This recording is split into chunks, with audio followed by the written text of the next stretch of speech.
दोस्तों, आज आज का दिन भारत के लिए काफ़ी ही गौरवान्वित करने वाला दिन है। आज एक गरीब परिवार से, एक साधारण परिवार से, एक आदिवासी समाज से आने वाली महिला श्रीमती द्रौपदी मुर्मू आज के दिन भारत के सर्वोच्च संवैधानिक पद राष्ट्रपति के लिए निर्वाचित होती है। And this is the power of democracy. You can hate Narendra Modi, you can love Narendra Modi, you can hate BJP, you can love BJP, but you must have to give credit to Narendra Modi and BJP for this awesome work. कोई सोच भी नहीं सकता कि एक आदिवासी समाज की महिला हमारे देश में देश के सबसे सर्वोच्च संवैधानिक पद पर बैठेगी। जब यहाँ पे लुटियंस मीडिया और इलाइट क्लास के लोगों की सिर्फ चर्चा ही होती रहती है, वो लोग ही सारे ताना बाना बुनते हैं कि आखिर कौन इस देश का प्रधानमंत्री बनेगा, कौन इस देश का राष्ट्रपति बनेगा। ये एक तरफ एक काफ़ी गौरवान्वित करने वाले क्षण है हम सभी भारतवासियों के लिए कि एक तरफ एक चाय वाला, एक गरीब का बेटा हमारे देश का प्रधानमंत्री है, तो दूसरी तरफ एक साधारण समाज से आने वाली, एक आदिवासी समाज से आने वाली महिला आज हमारे देश की राष्ट्रपति निर्वाचित हुई है और बहुत ही जल्द वो राष्ट्रपति के पद को शुभान्वित करेगी। इसके साथ ही साथ एक और घटना हमारे देश में आज हुई। घटना बोलिए या एक चाहे आप उस पर कुछ भी बोल लीजिए। भारत के एक सबसे बड़ी राजनीतिक पार्टी की अध्यक्षा, मैं नाम नहीं लूंगा, सर्वविदित है, उनको ईडी ने पूछताछ के लिए बुलाया एक घोटाले के सिलसिले में।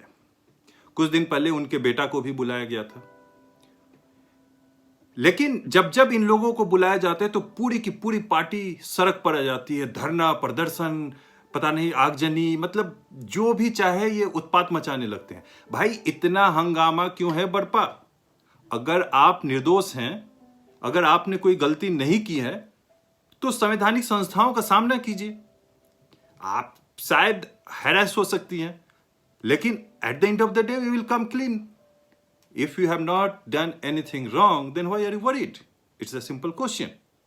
बट आप ये पूरे पार्टी कार्यकर्ताओं को, पूरे पार्टी नेताओं को सड़क पर बुलाकर, ईडी के ऑफिस के सामने बुलाकर, कांग्रेस पार्टी के ऑफिस के सामने बुला के धरना प्रदर्शन करवा के, क्या आप शक्ति प्रदर्शन करवा के देश के संवैधानिक संस्थाओं को डराना चाहते हैं? जरा याद कीजिए, वाजपेयी जी की सरकार थी, बंगारू लक्ष्मण भाजपा के अध्यक्ष थे, उन पर भी घोटाले का आरोप लगा, वो जेल गए, कोई भी सड़क पर नहीं आया।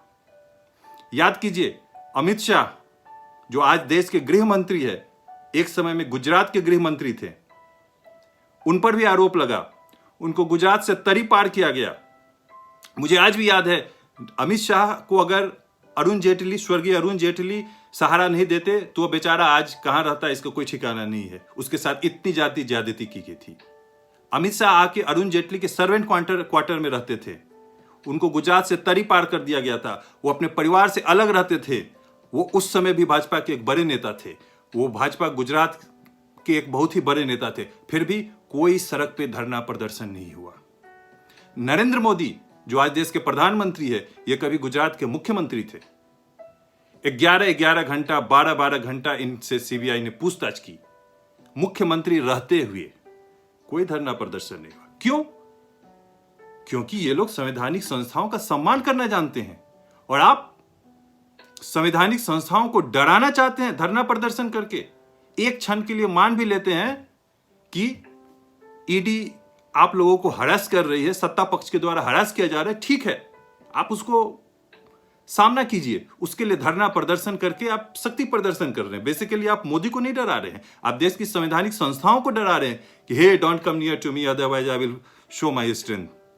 आप लोग यही दिखाना चाह रहे हैं।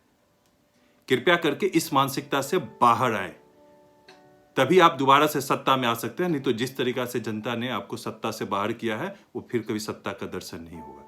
एक तरफ एक महिला है जो इतने दबे कुचले वर्ग से आके एक राष्ट्रपति बनती है, एक तरफ एक इलाइट क्लास की महिला है जो देश के संवैधानिक संस्थाओं को धरना प्रदर्शन कर डराना चाहती है। यही डिफरेंस है दोस्तों, यही डिफरेंस है सत्ता पक्ष और विपक्ष में। धन्यवाद।